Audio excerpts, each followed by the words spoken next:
Welcome to the deep dive.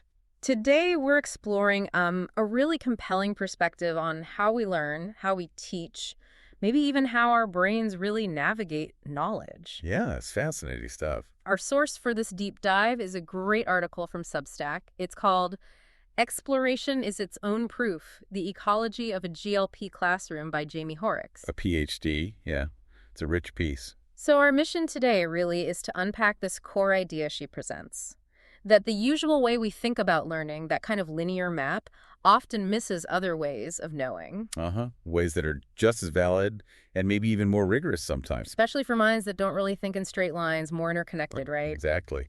So when you first encountered this idea, these different maps for learning, what sort of jumped out at you? It's the contrast, really. Yeah. Straight away, you've got this very structured, prescriptive way of thinking about knowledge. The traditional way, maybe. Yeah, you could say that. And then she describes her own mind. She calls it an AuDHD GLP mind. Right. Can you unpack those terms quickly? Yeah. AuDHD and GLP? Sure. So AuDHD is basically a combination of autism and ADHD traits. Often means thinking that's very associative, nonlinear, jumps around, but connects things in interesting ways. Okay. And GLP? GLP is Gestalt language processor. It means learning language in like whole chunks or phrases first, rather than word by word. And that kind of mirrors how some people grasp concepts too holistically, not step by step. Got it. So her mind works with a different kind of map. Exactly, a sprawling living one. Yeah. She compares it to Metroid or The Young Ones. Yeah. Which is quite a comparison. Metroid, the video game.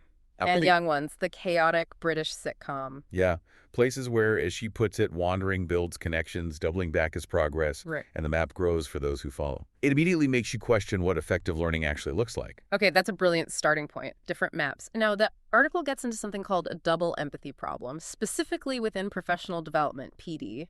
Can you explain what that is and how it, shows the clash between these maps? Certainly.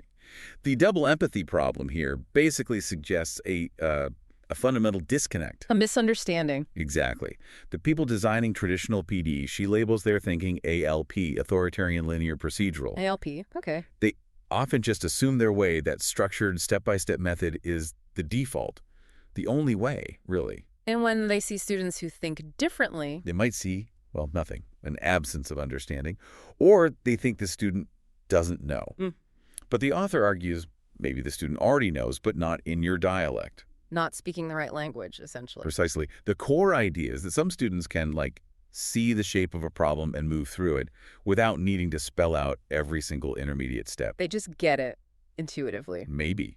But then they struggle to back-translate that knowing into the narrow procedural language the tests demand. The SBAC, SAT, ACT. Yeah, the standardized tests. Yeah. Where you have to show your work in a specific format. Exactly. So the math might be, as she puts it, mathing just fine. It works. But it's the linguistic currency exchange that's the sticking point. So the system is deaf to it. Willfully deaf is the phrase she uses.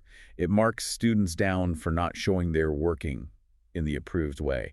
And it mistakes that different fluency for a lack of knowledge. Wow. Okay, so if that's the currency exchange problem, what does this imply about rigor in education? The article says PD calls its method rigorous? But the author calls that a pale scripted imitation. Right. What's behind that dismissal? Well, she's basically challenging the whole definition of rigor, isn't she? Seems like it. She's suggesting that what often gets labeled rigorous, following the script, showing every tiny step exactly as prescribed, might actually get in the way of real learning, deeper learning. So it's more about compliance than thinking. That seems to be her point.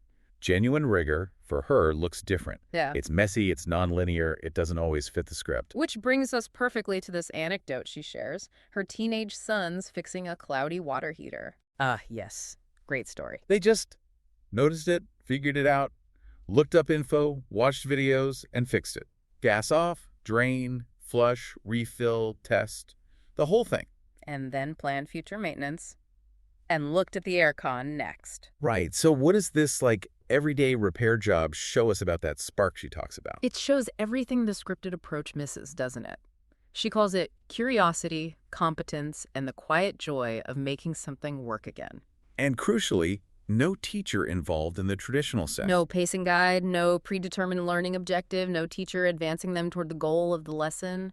None of that. It was just their own thing. Messy, self-directed, utterly their own. That's the spark. It's driven by, actual need and interest. Which contrasts sharply with what the article calls doomerism in the ALP system. Right. That's a strong word, doomerism. What does it mean in this context? It implies this underlying belief, maybe unconscious, that these kids can't do it. So you lower expectations. Or you provide so much scaffolding and support that it actually becomes managed limitation. You're not helping them climb. You're kind of keeping them where I think they belong. Wow. That's limiting. Very. Compare that to the GLP experience she describes. When something genuinely matters to the learner, you see electric persistence. Electric persistence. I like that. They work joyfully, relentlessly, sometimes obsessively, until the thing is done. But done in a way that satisfies some internal measure, something the system can't see or score. That internal drive. Which leads to her point that our quirks, our so-called weirdnesses, are often the trailheads to the most sustained, rigorous work we will ever do. Yeah, it's not about being unable. It's just that we're given, ladders to walls we never wanted to climb. Exactly. The tools don't match the task we're actually interested in or suited for. It makes you think, doesn't it? Have you seen that play out? Someone brilliant in one setting but totally missed in another, more formal one?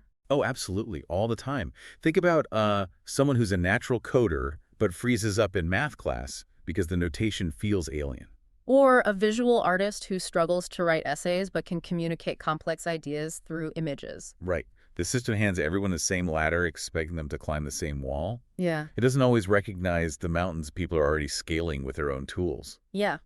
Okay, so that sets us up perfectly for the classroom environment itself. The article contrasts the tidy logic of PD scripts The straight lines, the clean dialogue. with the author's actual classroom, which she calls an ecology. Yeah, nothing like the script. So what does that mean? Tending the ecology of a classroom? What's involved? Well, stepping back, it means the teacher is constantly, reading the room, in constant conversation with it. With the room itself. With everything in the room, the energy flows, the sensory stuff, is it too bright, too loud, the emotional climate. How are the kids' nervous systems doing? So these aren't distractions from the real work of teaching the content. No, she argues they are the real work. Because if you don't tend to that stuff, the content, the lesson, it just won't land at all. The ground isn't ready. So how does a teacher do that? Especially one like the author, who describes herself as hyper-empathic. Well, she says she can sometimes feel a student's spiral coming before the student does. She notices tiny shifts, breathing, eyes flickering, how they hold their pencil. And instead of grabbing a pre-planned prompt from a PD session, she reaches for the environment, changes the lighting, maybe lowers the noise, offers a quiet corner, a different tool, maybe just pauses. acknowledges the feeling in the room. Right, just pausing to acknowledge the undercurrent.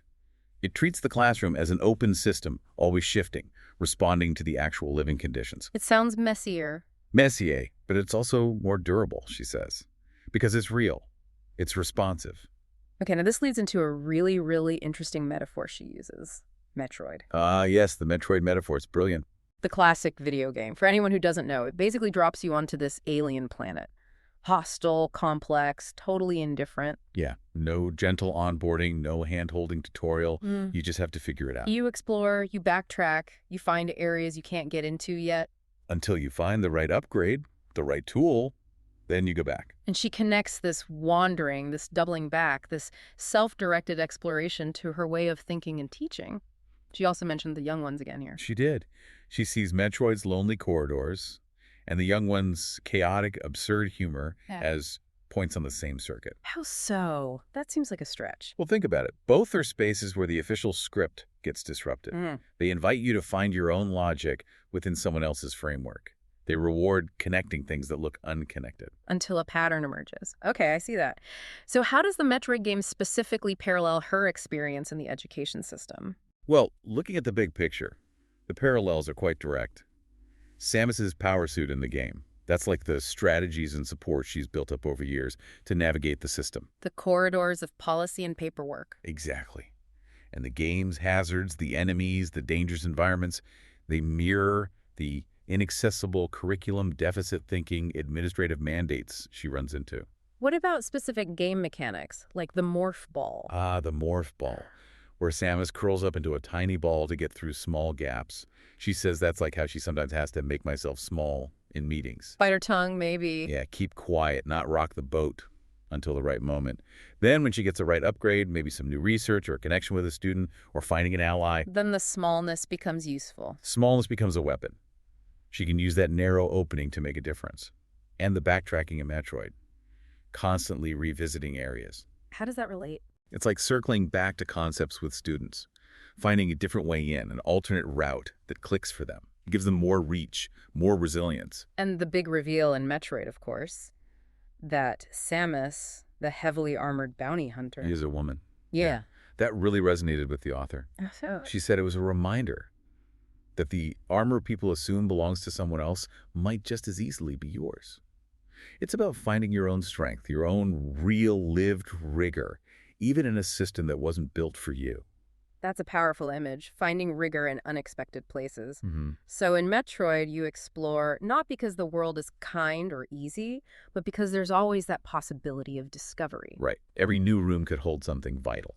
How does that idea translate to finding, purpose or even joy in teaching within a difficult system, especially one that maybe doesn't value these nonlinear approaches? Well, what really comes through is that her motivation doesn't come from the system itself. It's not about ticking boxes or getting institutional praise. So where does it come from? It comes from the moments when the student lights up, when their unique way of knowing, their specific dialect, manages to slip past the gatekeepers of acceptable expression. Ah, those breakthrough moments. Those moments, she says, are the real currency. They're worth more than any test score or evaluation. And this is what she means by revolutionary optimism. Exactly. It's not about pretending everything's fine. It's not naive.